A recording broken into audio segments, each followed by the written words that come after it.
Hi you guys, मैं आ गई हूँ मेरे अगले वीडियो के साथ जिसमें मैं बहुत सारी ये बातें करने वाली हूँ कि क्या इंपॉर्टेंट टिप्स होनी चाहिए भाई आपके रिज्यूमे के लिए। और ये टिप्स आपके लिए जानना और समझना दोनों बहुत जरूरी हैं क्योंकि रिज्यूमे एक बहुत इंपॉर्टेंट मुद्दा है भाई। तो सबसे पहले आप इसको सीक्वेंस वाइज से जाएं तो सबसे पहले पहले की वीडियो में ये है आपके पास कि क्या चीजें आपको सीखनी चाहिए। दूसरी क्या चीजें आपका जो रिक्रूटर है वो आपके अंदर देखता है। दूसरा क्या डूज हैं, क्या चीजें होनी चाहिए आपके रेज्यूमे में। तीसरी वीडियो है क्या नहीं होना चाहिए। चौथी वीडियो है कि भाई ऑब्जेक्टिव क्या है, ऑब्जेक्टिव या समरी जो हम बनाते हैं। तो इस तरीके से एक सीरीज ऑफ वीडियोस है, प्लीज इससे गो थ्रू करें और समझें कि आपके लिए रेज्यूमे कितने ज्यादा जरूरी है भाई। तो मेक श्योर करें। हम यहाँ पर बेसिकली पैटर्न्स देखेंगे कि हम किस तरीके से क्या क्या और पैटर्न्स यूज कर सकते हैं हमारे रेज्यूमे में। मैं अपने रेज्यूमे से आपको बहुत सारी चीजें सिखाऊंगी। कुछ गलतियां मैंने मेरे रेज्यूमे में भी करी हैं, वो भी मैं आपको बताऊंगी और मैं नहीं चाहती ये गलतियां आप रिपीट करें अपनी लाइफ में या अपने रेज्यूमे में।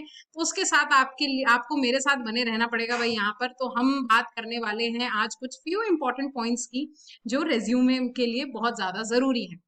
ठीक, तो हम आ जाते हैं भाई। ये इंसान जो इतना टेंशन में बैठा हुआ है ना, हम नहीं चाहते कि हम जीवन में कभी इस टेंशन वाले आदमी की तरह बने रहें। और अगर हमें ये नहीं बनना है तो हमें ये वीडियो तो देखनी पड़ेगी ना भाई। और इसके साथ साथ इंटरव्यू पे क्वेश्चंस हैं आपके पास, एचआर एडवांस्ड क्वेश्चंस मैंने अभी अभी कुछ टाइम पहले लॉन्च करे हैं। अगर आपने नहीं देखे हो तो जरूर देखें। HR advanced questions, basic questions भी हैं और एडवांस्ड क्वेश्चंस भी हैं। तो उसमें आपको बेसिकली इतना पता चल जाएगा कि किस तरीके से एचआर क्वेश्चंस आपसे पूछता है। वैरायटी ऑफ क्वेश्चंस हैं उसके अंदर, जरूर गो थ्रू करें। बॉडी लैंग्वेज के बारे में पढ़ें, प्रेजेंटेशन के बारे में पढ़ें। पर आज हम पढ़ेंगे रेज्यूमे के बारे में। ठीक है, तो आ जाते हैं हम अपने रेज्यूमे के बारे में। तो सबसे पहली टिप जो मैं आपको यहाँ पर देना चाहूंगी, इंक्लूड ओनली रेलेवेंट एक्सपीरियंस।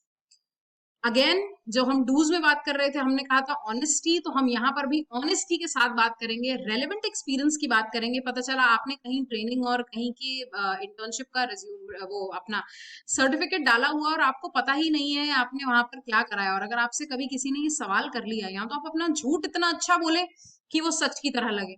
और अगर आपने झूठ बोल दिया है और आप फंस गए हैं तो आपको कभी भी वो रिक्रूटर रिक्रूट नहीं करेगा, क्योंकि उसे ये पता चल गया कि जो इंसान आज पहले दिन अपने रिक्रूटमेंट में आके झूठ बोल सकता है तो वो आगे जीवन में कभी भी झूठ बोल सकता है। तो झूठे ना बने, सच्चे बने और सही बात कहें। ठीक, नेक्स्ट जाता है कस्टमाइज योर रिज्यूमे। अगेन, हम ये तीसरी बार मैं आपसे कह रही हूँ कि अपने रेज्यूमे को अलग अलग रखें।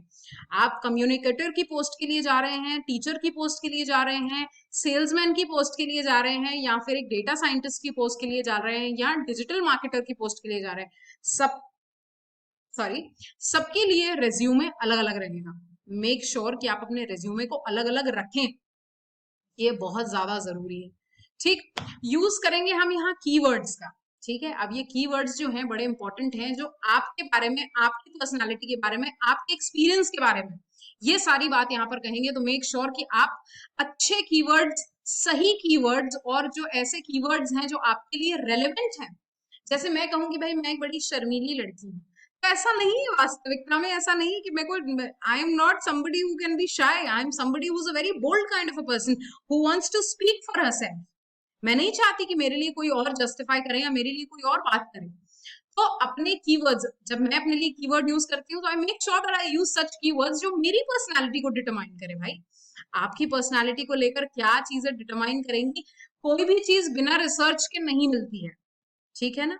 आज अगर मैं यहाँ पर हूं तो मैंने 10,000 बार चीजों के लिए रिसर्च करा है, इसीलिए मैं ये सारी चीजें आपको समझा पा रही हूँ या बता पा रही हूँ।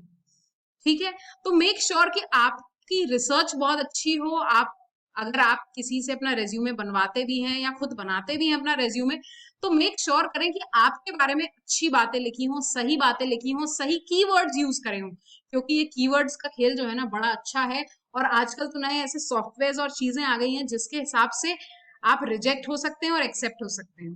ठीक है, तो कॉमन कीवर्ड्स हम नहीं यूज करेंगे, कुछ हट के कीवर्ड्स यूज करेंगे, अच्छे कीवर्ड्स यूज करेंगे जो आपके लिए बहुत ज्यादा जरूरी हैं और बहुत ज्यादा बेहतरीन होंगे। ओके, सो नेक्स्ट जाती हूँ, मेरा लिमिटेड टू वन पेज। बहुत इंपॉर्टेंट है ये बात कि भाई आप क्या करते हैं, एक पेज से आपका पेज एक्सटेंड हो जाता है और कई बार आप अगले पेज पे सिर्फ थोड़ा सा लिख के छोड़ देते हैं, तो ये बहुत गलत इंप्रेशन देता है। ऐसा बिल्कुल भी ना करें। Limit your resume to one page if you're a fresher, and even if you have a work experience of 3 years, तो भी आप 4 साल आप तभी भी इसको एक ही पेज में लिखेंगे। ठीक है, बने बनाए टेम्पलेट्स कैनवा और रेज्यूमे बिल्डर पे अवेलेबल होते हैं, तो बने बनाए आप वो उठाएं और उन्हीं पे आप वर्कआउट करें चीजों को। ठीक है, नेक्स्ट आता है put your most relevant experience at the top. जो एक्सपीरियंस सबसे ज्यादा रेलेवेंट है, सही है, जो आपके लिए काम करते हैं, वो चीजें जो होंगी वो आपके एकदम टॉप पे आनी चाहिए। अगर मैं टीचर हूं तो मैंने अगर मेरे लास्ट जो पढ़ाया है, मैं वो रेलेवेंट एक्सपीरियंसेस को यहाँ पर बताऊंगी। ठीक है ना,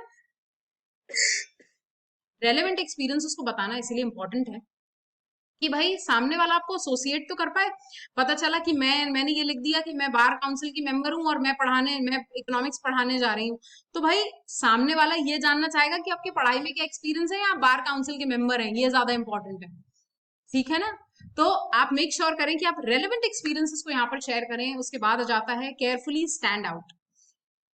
क्या होता है जब बच्चा ग्रीन कलर की शर्ट और येलो कलर की पैंट पहन के घर से निकलता है, तो अपनी माँ के लिए तो बहुत खूबसूरत और बहुत सबसे सुंदर बच्चा होता है, पर हमें पता है कि वो बच्चा स्टैंड आउट कर रहा है और बिल्कुल, मैं कुछ कहना नहीं चाहूंगी पर बहुत ही बेवकूफ लग रहा है।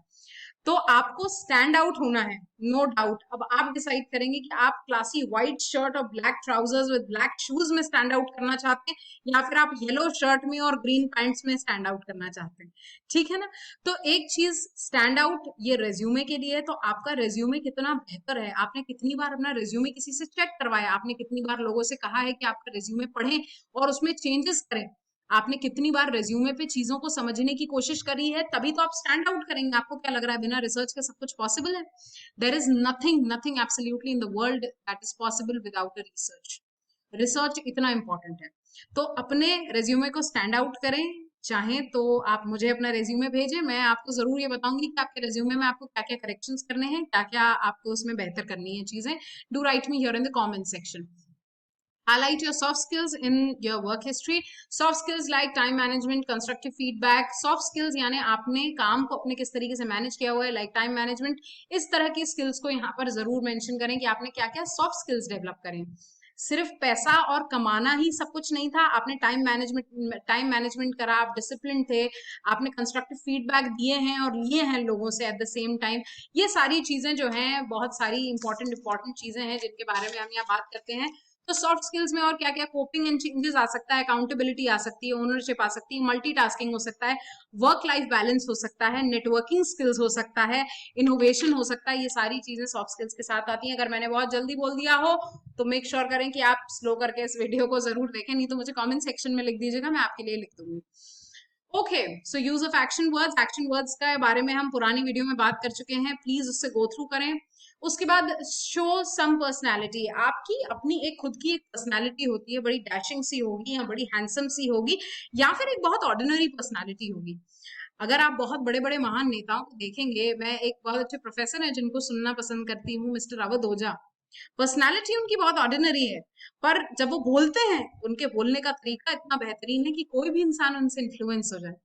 ठीक है, तो कभी अगर मौका पड़ा अवध ओझा सर आपसे मिलने का, तो मैं बहुत शुक्रगुजार रहूंगी और मैं सभी बच्चों से कहूंगी कि उन्हें जरूर सुने। कई बार लाइफ में जब आप डायरेक्शन लेस हो जाते हैं, तो वो आपको बहुत सारी डायरेक्शन या समझाने की कोशिश ही कर देंगे कि आप किस तरीके से चीजों को ठीक करें। ओके, सो नेक्स्ट आ जाता है use simple formatting. Format simple रखें, बहुत कॉम्प्लेक्सिटी ना रखें, कोई गोले कोई चक्रे कोई कुछ नहीं, nothing doing, make it plain good simple, same font same things with good directions, with good things that you have written in it, quality content डालो उसके अंदर। ठीक है ना, अच्छे शब्द लिखो अपने बारे में। अगर आप डिसिप्लिन कहते हो तो डिलिजेंट लिखो उसे अपने लिए। भाई ये आसान है, इसमें कोई बहुत मेहनत का काम नहीं है। आपने अपना हार्ड वर्किंग डाला, हार्ड वर्किंग, आप उसके क्या बोलते हैं अदर वर्ड्स ढूंढ लीजिए कि किस तरीके से हार्ड वर्किंग को और आप क्या कह सकते हैं। ठीक है, तो इन चीजों को ढूंढ के डालने की कोशिश करें। उसके बाद आ जाता है make the contact information stand out. आपके कॉन्टैक्ट इन्फॉर्मेशन, जब आप मेरा रेज्यूमे देखेंगे तो मेरे पास दोनों पेजेस पे मैंने अपनी कॉन्टैक्ट इन्फॉर्मेशन दी है। अगर पहले पहले पन्ने से उस सामने वाले ने पढ़ लिया तो इंप्रेशन तो मेरा वहीं अच्छा अच्छा चला जाएगा, and at the same time मैंने कॉर्नर में अपना कॉन्टैक्ट इन्फॉर्मेशन दिया हुआ है। अगर मैं सेकंड पेज पे चेंज करती हूँ और मैं सेकंड पेज का अपना लेफ्ट हैंड साइड देखूंगी, वहां पे भी मैंने अपना कॉन्टैक्ट इन्फॉर्मेशन मेंशन किया हुआ है। वो इसीलिए कि अगर पेज चेंज करके सामने वाले का मन बन गया right now I should call her and tell her या आई शुड ईमेल हर, तो मेरी सारी इन्फॉर्मेशन वहीं पे दी हुई है। ठीक है ना।